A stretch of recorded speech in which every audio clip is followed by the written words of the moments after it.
ওই হোটেলে একটা মেয়েকে নিয়ে মদ খেতে খেতে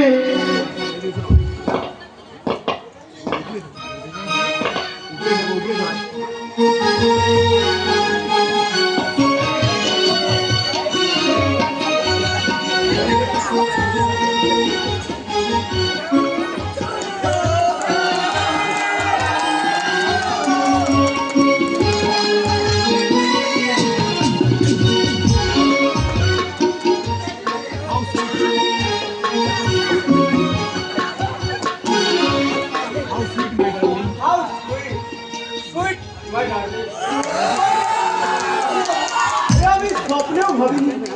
ভাববে মাই ডিয়ার, স্বপ্ন দেখা স্বপ্ন দেখার রসদ কোথায়?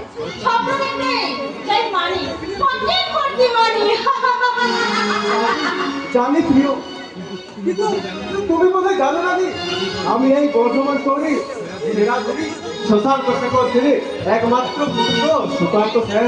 আমার অবর্তমানে বিশাল সম্পত্তির মালিক হবো আমি। তাই তাই বাবার অবর্তমানে এই বিশাল সম্পত্তির মালিক হবো আমি। সে তোমার বাবা, সেটা তোমার বাবা মরবে তবেই তো।